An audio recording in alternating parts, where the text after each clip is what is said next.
There's only two things that human beings are ever saying: please and thank you. See, that's all human beings are ever saying. The only thing is, jackal-speaking people have learned to say please in a suicidal way. Think about that for a moment. What else are human beings ever saying except please? You're behaving in a way that isn't meeting my needs, or my needs are not getting met by something else. Would you please do this to meet my needs? We need to know how to say that well to survive in the world. When our needs are not getting met, we need to know how to say please in a way that makes it enjoyable for people to give it to us. All right, this morning we learned how to do that. Just learn how to say what you are feeling and needing, and make a clear request. Make sure that no words come out of your mouth that imply wrongness on the part of other people. Do everything you can to promote in people the trust that when you make a request, it is a request and not a demand. And that increases the likelihood that people will enjoy giving to you. So we studied that this morning. Now, the other half of the process is how to receive from other people what's alive in them and what they are needing to make life wonderful, and how to receive that without hearing any criticism or demand, just to hear what's alive in them. And we need to learn how to do this even when these other people are saying please in this strange way that we've been educated to say please. You know, you were all speaking perfect giraffe for about a year. See, so what I'm teaching you now is really not a second language, it's really your first language. I'm bringing you back to life, to nature, to your first language. So now the other half. How do we respond to a jackal's please when a jackal is expressing the please this way? The problem with you is that you are too, see, that's please. That person's in pain. That person has a need that isn't getting met. And isn't it sad that they only know that way to ask for it? Isn't that tragic for this person? To be saying please in a way that almost guarantees you're not going to get what you want. Or if you do, it's going to be motivated by fear, guilt, or shame, and you're going to pay for it. How sad to be educated that way. And now, of course, it would be even sadder if when the person says please that way, you don't hear the please. You hear a criticism. And that's when we have war. See, somebody in pain does their best to express it. Person on the other end hears a criticism. So let me tell you what the person that you were working on this morning, all of the messages that I heard you relate, that what you predict they might say back, here is what I heard the person saying. I heard the person you're speaking with saying this back to you. I'm in pain. I have a need that isn't getting met. Okay? That's what the person was saying in the message that you wrote down. I'm in pain because a need of mine isn't getting met. Now hear that. Put on giraffe ears and say this back to the person. Are you feeling? And guess what that person is feeling when they say what they did. Because you are needing. And guess what their need is. So I'm asking you to go back to the message that you predicted you might get back. I'm wanting you to imagine the person actually says this to you. And now if you have giraffe ears on, here will be your reaction. Are you feeling? Guess they're feeling. Because you are needing, guess their need. With giraffe ears, all you can hear are feelings and needs. You can hear no criticism.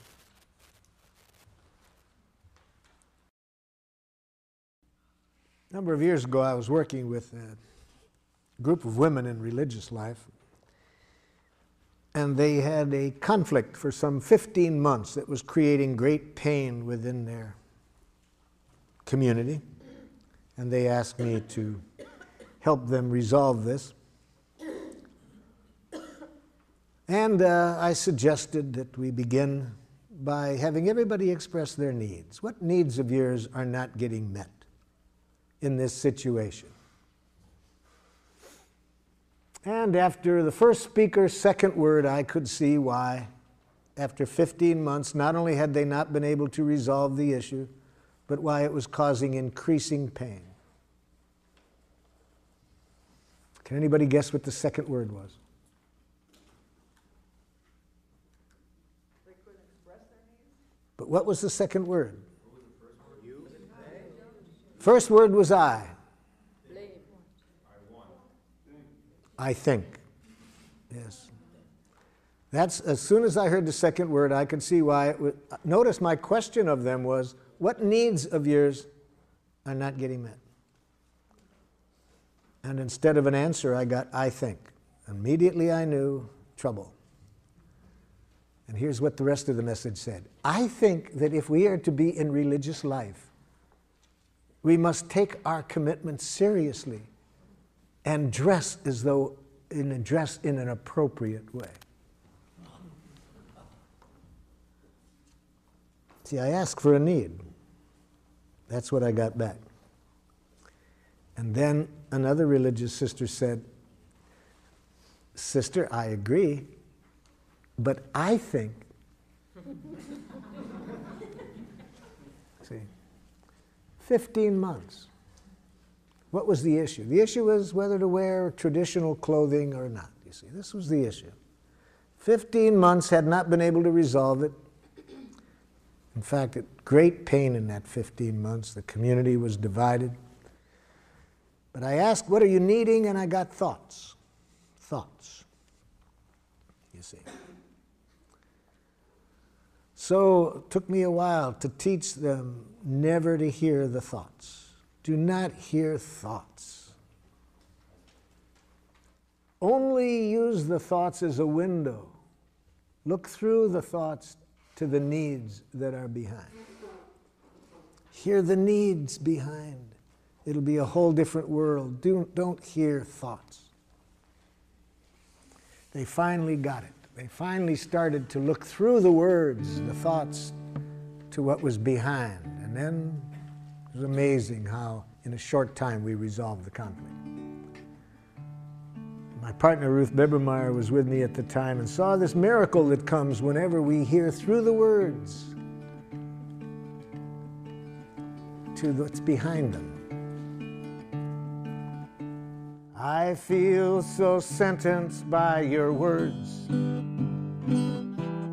I feel so judged and sent away.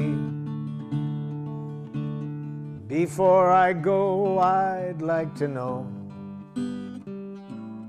is that what you meant to say? Before I rise to my defense, before I speak in hurt or fear, before I build that wall of words,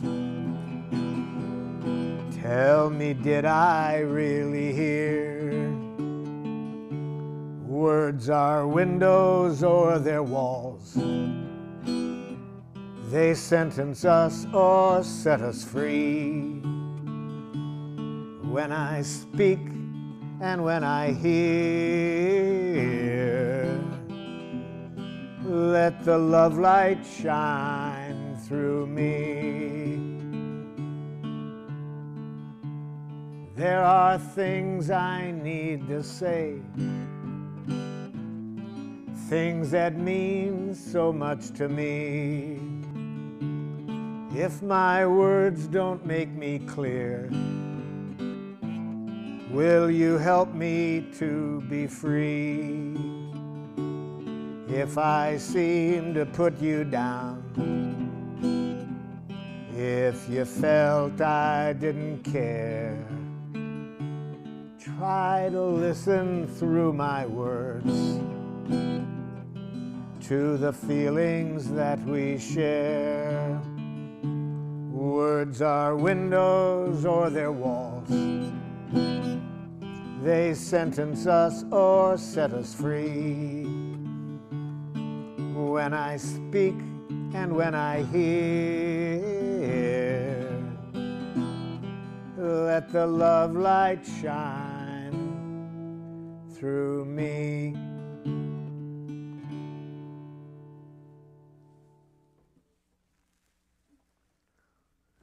So, with your giraffe ears on, you hear the feelings behind the words. You hear the need. Every moment, we have feelings and needs.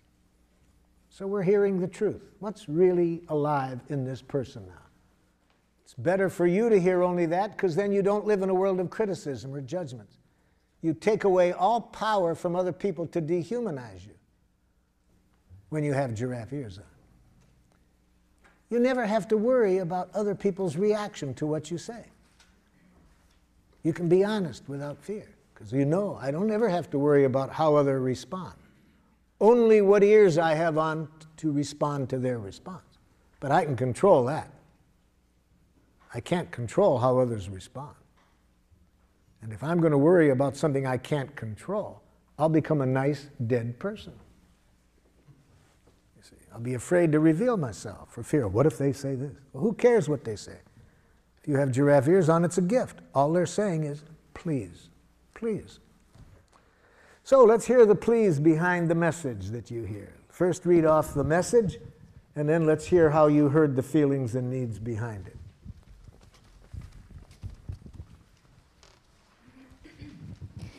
What I expect my daughter would say was, I can't control myself when I'm so angry. I can't control myself when I'm so angry. And when I thought about it, I would think I could say, are you feeling frustrated because you are needing some other ways to express your anger? That's what I ask you to do, to try to hear the feelings and needs. And even if that's not accurate, notice what it does, even if it's wrong. It demonstrates a value. It demonstrates that you value what's alive in that person. That you're taking the time to try to connect with what's alive in that person. When people trust that that's what's interesting to you, already we can solve anything, you see. What makes it hard to resolve things is when people feel the other person is only interested in winning. They don't care about me. They're just out to show me that I shouldn't do this. But by just stopping and trying to connect, you've demonstrated a powerful value, that you value what's alive in her. Okay? Another one. Yes? Related to my son, are you feeling distressed, confused, because you are needing help? That's the idea. Again, even if it's not accurate, it gives notice, even if it's not accurate, it brings the other person's attention to their needs. Gives them a chance to correct it. Better to be guessing wrong what a person needs is than to hearing what they think. You'll be living in a different world when you are trying to connect with their needs than the world you'll be living in if you hear what they think. I need some help in addressing the feelings and needs behind the answer that I got back, which was one of the things that you said before lunch, which can be the most dangerous, when somebody just said, you make a request and somebody says, yes, I'll do that. Yeah. Can you help me? I mean, I could guess. I mean, what I wrote down was, are you feeling pain because you're needing recognition for the job you're doing? Okay, I like that. But, okay. But go ahead with the but. I mean, it feels like there's a huge leap from the response, yes, I'll do that, to me asking that question. Yeah, you're trying to sense what's really behind it. That's one of the two giraffe ways. The other possibility that would also be giraffe is to say bullshit in giraffe. How do you say bullshit in giraffe? I'm feeling uneasy with your okay. Okay. I wish I could trust it, but I don't. I'd really like you to take a moment and really tell me whether it would meet your needs to do as I requested. So that's when I would guess that the okay isn't okay. So that's how I would say bullshit in giraffe. Thank you. Giraffes are not nice. See, much of, I think, the violence in the world is created by nice people. So don't mistake the word nonviolence as being nice. Are you feeling abandoned? Not a feeling. It's a thought. Don't encourage jackals to think that way. Are you feeling afraid Now we're cooking. because you are needing reassurance Now we're cooking. that I will not disappear? That your needs will be taken care of. Leave yourself out of the other person's needs. They can live without you.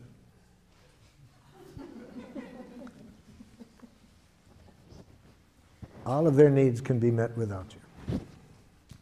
How could I satisfy your needs? That is a valid question. How could I satisfy your needs? That's a jackal question. That kind of question, if the other person is smart, they'll take the Fifth Amendment. Yeah. This was an answer to when my daughter said, "You sound like you're reading from a book." You sound like you're reading from a book. And I say, "Are you feeling scared, separate, or alienated? And are you needing to be responded to in a genuine, heartfelt way?" Yes, but you're doing it again when you do that.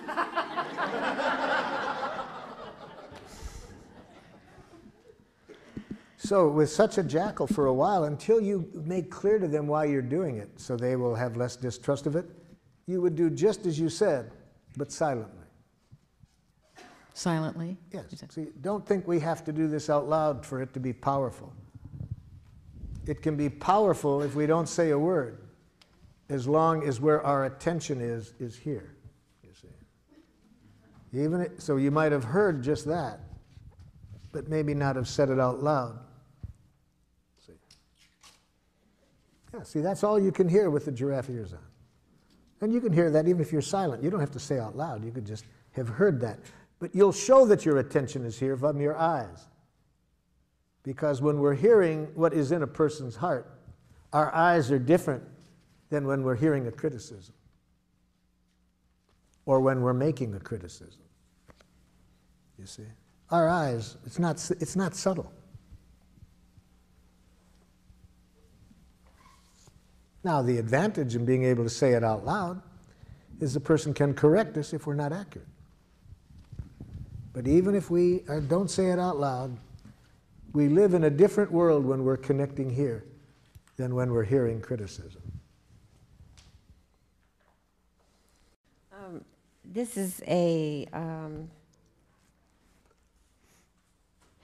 the question would be, that I would have asked would be something like, I would like you to ask me for help if you need it. Yes. And then the person responds. I am afraid of becoming a burden. No, it's almost a giraffe response. So how do you respond to this person? I'm afraid of becoming a burden. Now, if you're a jackal, you would say, no, you wouldn't be a burden. So if you're a jackal, you will try to reassure. See, jackals try to fix people in pain. They try to give reassurance. They try to make it better. They can't stand pain. They immediately make matters worse by trying to get rid of the pain. In the book, When Bad Things Happen to Good People, written by Rabbi Harold Kushner, he's talking about a very tragic time in his life when his oldest son is dying. And he said, what could be worse than watching my son die? What could be worse were the things that good people were telling me to make me feel better that made me feel worse. And what could be even more horrible than that? What they were doing, what they were saying that made me feel worse were exactly the things I had been saying to other people for 20 years in my role as a rabbi. See, he had been responding by trying to make it better. See? So we don't want to do that now. This is an important message. Well, I'm afraid that I'll be a burden. So put on giraffe ears. What is this person feeling and needing when they say that?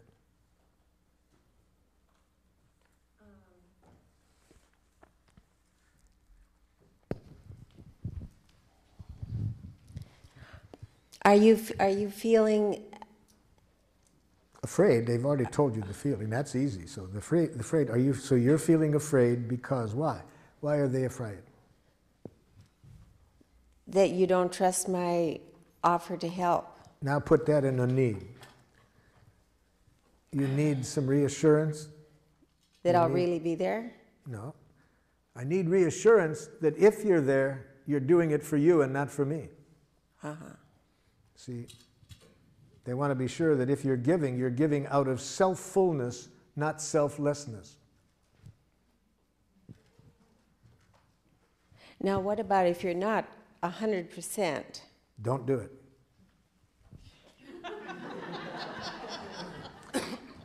I would suggest you heed Joseph Campbell's advice when he, having studied all the basic myths of the world and the basic religions, concludes that if there's one wise thing that seems present in all the basic religions, it's this: don't do anything that isn't play.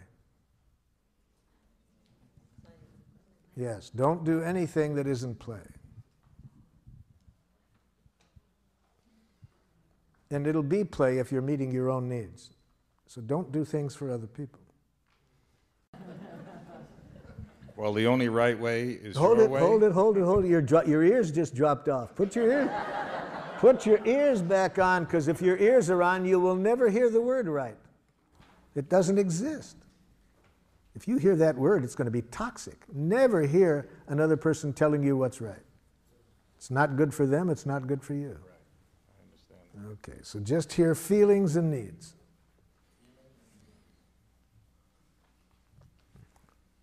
I tell you 30 times you don't listen. My God, Do it can't you yourself. see this bed? Pardon? No, you don't. You're proving now you don't. Isn't it funny If how you were listening, you wouldn't say, I listen. Isn't it funny how he always comes in? Pardon? It's funny how he always comes in. Yeah. So, what's this person feeling and needing?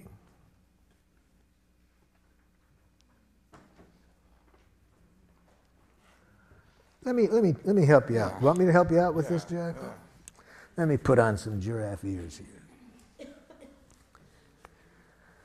So, Jackal, is it that it's frustrating when you have a certain sense of order and you'd really like to have that order maintained in the house? Well, that's a part of it, but that's not the only thing. I've told him over and over again. Oh, so is it that you feel hurt because you have a need to feel like your needs matter? Yes. It's like this doesn't matter to him. He doesn't care. So what's really the pain for you in this is your need to feel like you matter, that your needs matter. Yes.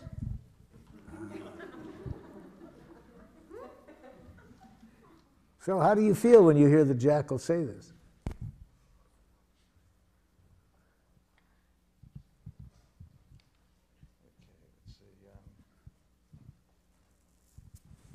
I'm feeling like I don't, well, that's not a feeling. I'm glad you're catching it. Feeling confused. Yeah? Feeling confused,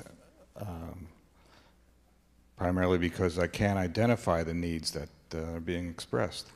So you would really like to be able to hear a need like that when it's really going on? Yeah, I would like that. Yeah. You don't act like you do. Hold it, Jackal. Hold it, Jackal. That isn't going to make it easier for him, Jackal. That isn't going to make it easier. So it's really painful for you. It's hard to believe that he cares enough to really matter. Yes, because I've told him over and over, so it's really for you an issue of whether your needs matter. Yes. I'm feeling that it's not so much the beds or the dishes, though.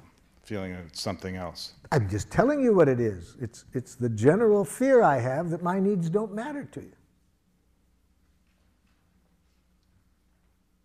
How do you feel when the jackal tells you that? Still confused. What makes you confused about this? Because I don't know how to respond to those needs. What it would take is just empathy. if she could just feel the empathy that I just gave her. If you could just say, are you feeling in pain because you have the need for reassurance that your needs matter? Yes, yes. I've tried to tell you that for years. You don't listen. Now it comes in, I guess now I'm feeling sad because I'm not meeting the needs. Hold your sadness. She needs more empathy. See, this is what often happens. We get to our feelings too quickly. With my help, we just got started. This is not the end. There's a lot more pain in there that she needs empathy for before she can hear your sadness. So, Jackal, am I hearing you that for you the real painful issue here is not being confident that your needs matter? My needs have never mattered in any relationship, not in my family and not now. So what's real painful is for you to feel that your needs matter, and this has been going on a long time. Yes. Yes, I do everything I can. I've told him over and over again. So you do everything you know how, and when your needs still don't get responded to, it really hurts. Yes. Now, see, it hasn't been easy for me to give this Jackal empathy. I was wanting to jump in and educate her, but the way you're asking for it, Jackal, I think is going to make it hard for people to give it to you, see. I've wanted to say that almost every time. So I had to take a deep breath and realize empathic connection before education.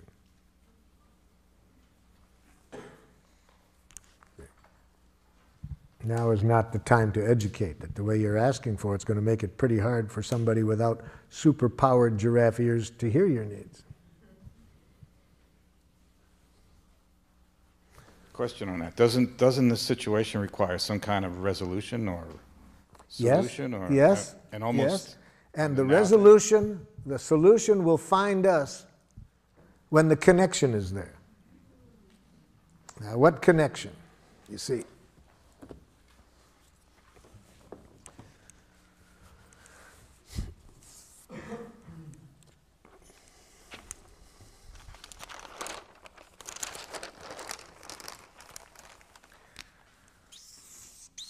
here's your wife's needs. Here's your needs.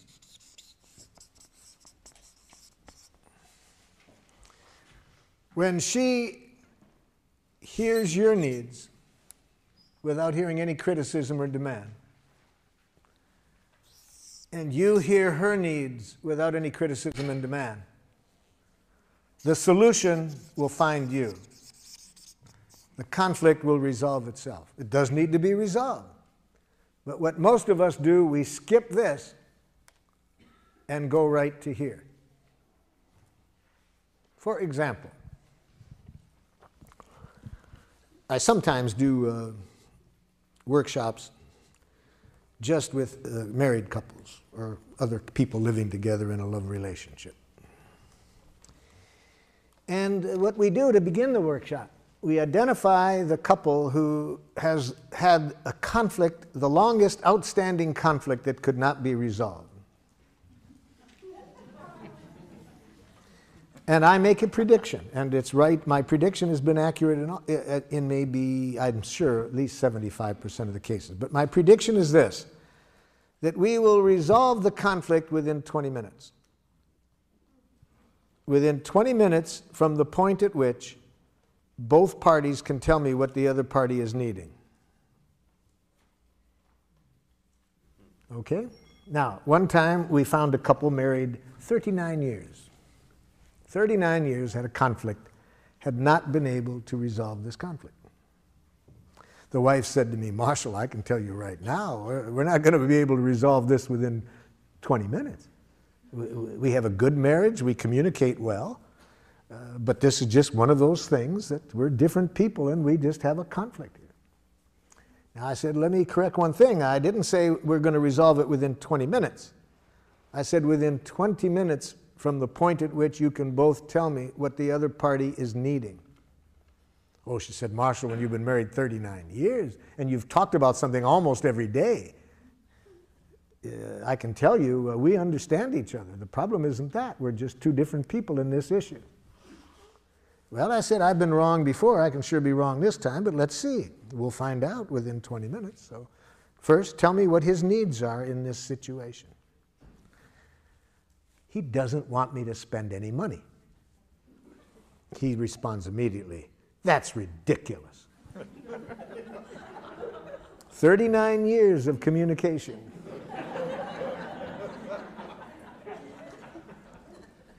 Now, first of all, doesn't want me to spend any money is not a need.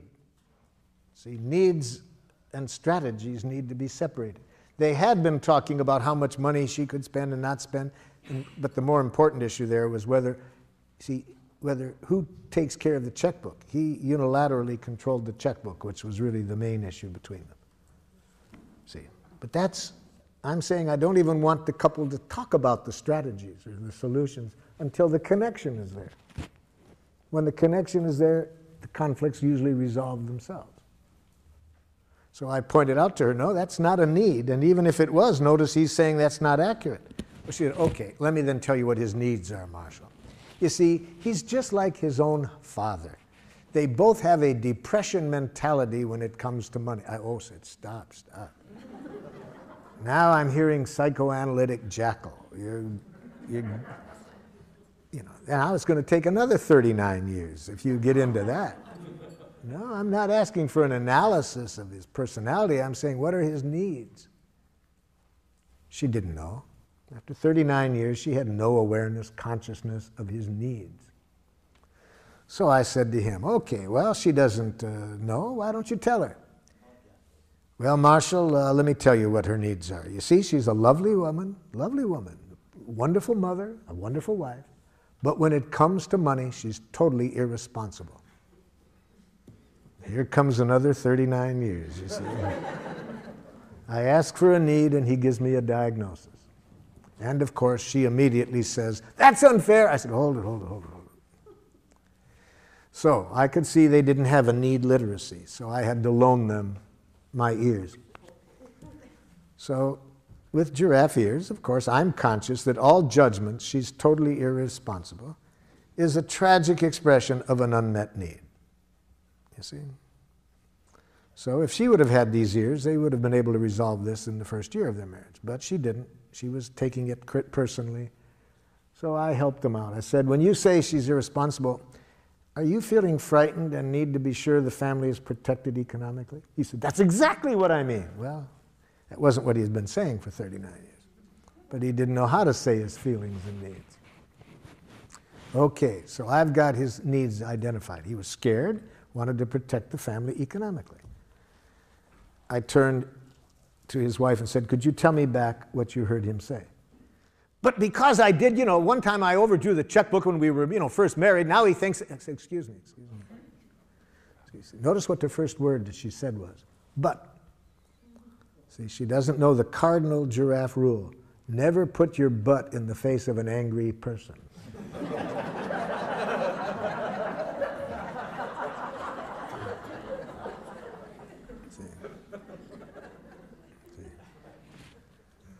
I said, what are his feelings and needs? But, no. What are his feelings and needs? Want me to repeat them? Yeah. I hear him saying he's scared. Well, but, no, hold it. Calm down. Hear his feelings and needs. See, but after 39 years of enemy image, it's not easy for somebody to shift these images, you see. Once we get one of these images in our mind of the other person's wrongness, even when they are expressing their needs, we don't hear it. These enemy images are hard to get past, you see. So she's been seeing him as cheap and having this depression mentality for 39 years. See? So she can't see the human being behind her image. I said, let me repeat it again. I hear him saying he's scared because he needs to protect the family economically. Can you say back? Yeah, he thinks I'm irresponsible. Let's try it again. After 3 more repetitions, finally, she could hear his needs and feelings separate from her judgments. Finally. Yes? Did you try to empathize with her at any point, or did you just keep repeating his need and try to get her to Yes. After I had tried twice to get her to hear it, I could see she was in too much pain to hear him. So I had to do what I was just demonstrating like this. Actually, I had needed to give her some emergency first aid empathy. So you did do that. Before I could pull her by the ears to get her to hear him. So if after I tried 2 times to pull the jackal by the ears, it's hard to do that because they keep trying to bite, then I back off. So it really hurts when you hear criticism. Yes, I mean, blah, blah, blah, blah, blah. Yeah, and so you really need to be trusted. Yeah. Okay. Now I'd like to repeat what he said, and I'd like to have you tell me back what he heard. So yeah, I did have to do a little bit of cleaning up the mess before I could. See, every image that she's heard in the past, every criticism, which she'd heard for years she was irresponsible. Now it's hard for her to hear the need that was being expressed all along behind that. So finally I get her to hear his feelings and needs. Okay, we're halfway through. Now this much took me an hour. Okay, now I try to help her. So could you tell me now what your needs are? Well, just because I made them, I overdrew the checkbook, before, that doesn't mean I'm going to do it again. He said, yes, but we could be out of money, but excuse me.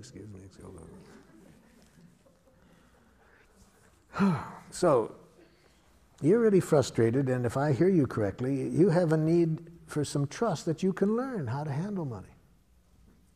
Yes. Okay. Husband, could you tell me back? Yeah, and we'll be out of money by then. Excuse me. Can you tell me what her feelings and needs are? Would you like me to repeat it? Yes. Okay. About 3 more repetitions. He hears her. It didn't take 20 minutes to resolve it at that point, you see. Whenever I go into situations where there's been a lot of conflict, I don't even allow the people to talk about strategies until they're connected at the heart level. I was working with 2 tribes in northern Nigeria, one Christian tribe and one Muslim tribe. 1/4 of the population killed in 1 year. 1 out of 4 people killed. Took my colleague 6 months to get them to agree to come into a room together. During that 6 months, 60 people killed. So by the time it took us to get everybody into a room together, 60 people killed. So now it's not a husband and wife I have on opposite ends of the table, but the chiefs of 2 tribes. I start the same way I did with the husband and wife. I'd like to hear you express your needs. What needs are not being met? I'm pretty much guessing ahead of time I'm not going to get an answer to my question, because if people had been communicating at the need level, there wouldn't have been 100 people dead. So I wasn't surprised when instead of getting an answer to my question, I got this back. These people are murderers! Well, you've been trying to dominate us! See, I ask for needs, I get back diagnoses.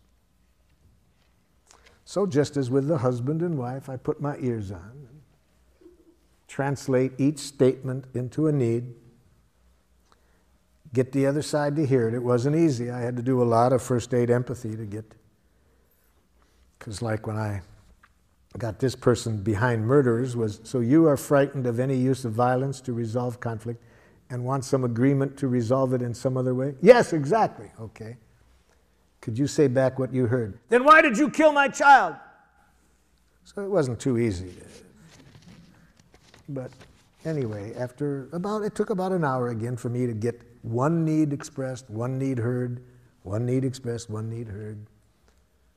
And one of the chiefs who hadn't spoken yet said to me, if we know how to communicate this way, we won't have to kill each other. See, it just took 1 hour to see that if they can just stay connected at the heart level, nobody has to die. There's plenty of resources for getting everybody's needs met. But we lose that when we get up into our head and start to analyze wrongness. Yes? But does this need understanding develop into a, sort of a, not necessarily a give and take, but where one person would give in to the other person's need? No compromising in Giraffe.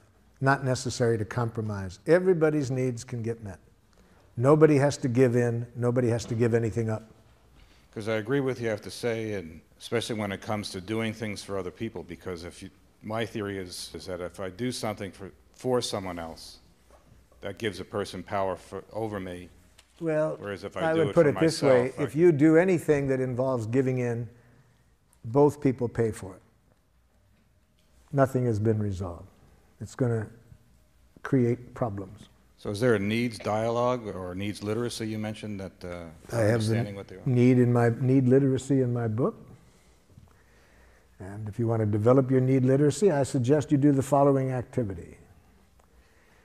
First, identify your most frequently used jackals, the ones you use the most, and next, the ones you're the most afraid of. Do it this way. First, on a list, make a list of how you talk to yourself when you're less than perfect. And those of you over here who said you were perfect, you'll have to skip this part of it. But for those of you who aren't perfect, make a list of how are you most likely to speak to yourself when you're less than perfect. So that's jackal list number one. Next, make a second list. What are the jackal messages that go on in you when you are angry at others? So when you're judging others and are angry, what are you most likely to be saying to yourself or out loud about the other person? So that's jackal list number two. Jackal list number three. List those things that when other people say it, at the moment, you respond to defensively or aggressively. And put on that list things that you have been so afraid that people might think it of you, that you've become a nice dead person to avoid it. So in other words, put into that list not only what people have said that got you defensive, but things you're scared of they might say. Okay, now do this exercise to build your need literacy. Go back over that first list where what you say to yourself when you're less than perfect. Now, for each judgment, think of what might have been the stimulus for it. See, you've got to relate each of these to a specific context. So, say to yourself, let's say the first thing is you have in your list number one, what a dumb thing to do. Okay. Think of what you might have done to stimulate that. Okay. Then put on giraffe ears and hear the need behind stupid. See, I'm saying that all judgments are tragic expressions of unmet needs. So ask yourself, when I say that to myself in that situation, how stupid, what need am I expressing through that judgment? What need of mine isn't getting met? And here's where you can use the list in my book. If you can't come up with it yourself, just look through the list and your body will tell you when you're getting close. Really, because, yeah, that's what my need is. See, the need comes much closer to the truth than any judgment you make of yourself. So do that for every item on the list. Second, what you tell yourself when you're angry at others. Again, identify concretely what the other person might have done to stimulate this. Then ask yourself this question. When I judge people as idiots for doing that, what need of mine was not being met in that situation? Again, try to guess it without my list, but if you can't find it, look through my list to find one that comes closest. The third list, what others say to you to get you defensive. Practice putting on the giraffe ears. Imagine what you did to stimulate it. And in that situation, guess what the other person's needs were that weren't getting met. So you see, it's just learning a new language. Learning for every time there are these jackal judgments to, as quickly as possible, to bring yourself back to life. Or more specifically, connect to needs. Needs are life. Yes? My question is, I never know what to do when I know I'm never going to meet another person's, expectations of me. Yes. Well, first of all, never hear an expectation. That's thoughts. Expectations are thoughts. Don't hear it. Don't even hear expectations. hear what the need is. What is the need that the person is asking for you to meet? You don't want to live up to expectations, but it is fun to meet needs. Do you think that that human beings can always meet other people's needs if they're real? All of our needs can be met. I don't think you have to do it. There's several billion other people that could meet the other person's needs. Even if you could do it, you may choose not to. I see. And that won't be a problem. The other person can hear a no if they first feel empathy for their feelings and needs. That will leave them feeling at least that their feelings and needs matter. Right. That makes sense. Yes. But then again, you have to know how to say no in giraffe. That would be good for me to learn. Well, let me help you out. Never use the following words when you're saying no in giraffe. No. I can't. I don't want to. I don't have time. It's not possible. Okay. Now you know how not to do it, right? Now here's how you do it. To say no in giraffe, you need to be conscious that a no is a poor expression of a need. So say the need that keeps you from saying yes. No. So if you had giraffe ears on just now, you wouldn't have heard me saying no. You would have said, what is Marshall's need that's keeping him from saying yes? And you might have said back to me, Marshall, are you having a need for completion of other things you'd like to do right now? You see? You would have tried to hear the need behind the no. So what I said is, all no's are tragic expressions of a need. So say the need that keeps you from saying yes. Don't say no. The way that I have this framed, I feel as though I am responding to a person's expectations. So it's a work environment. Are you feeling afraid of being held responsible for the quality and quantity of the work that I'm doing? And this is to a supervisor. Are you feeling scared and need to protect yourself? That might be the need that I hear you guessing. Are you feeling scared and need to protect yourself in this matter?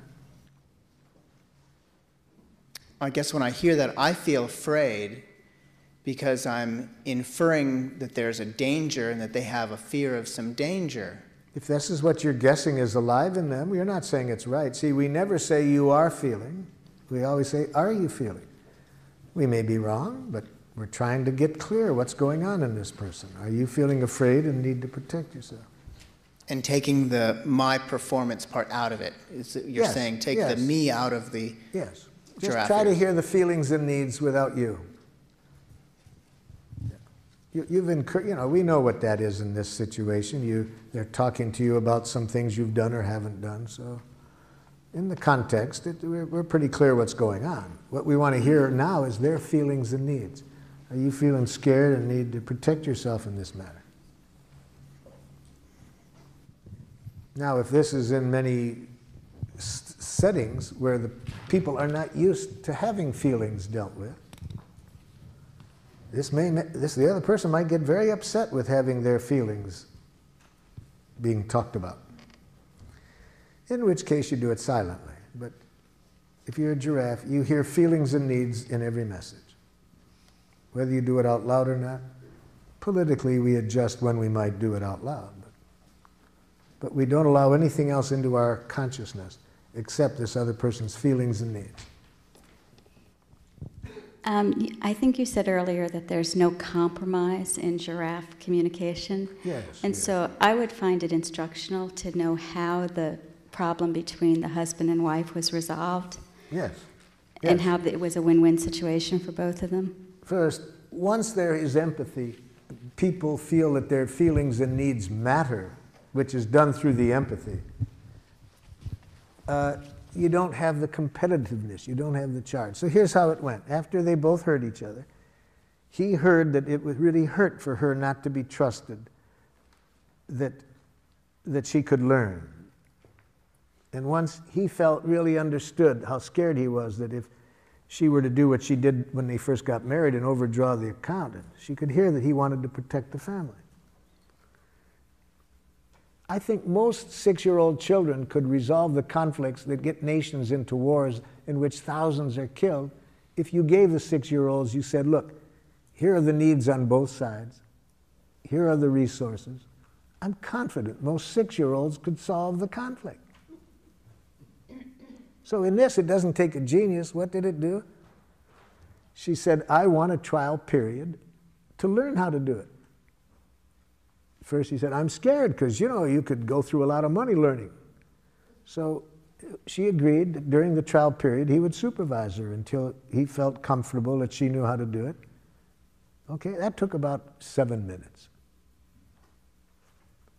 But they hadn't been able to get to that in 39 years because of all the enemy images, the hurt, and so forth.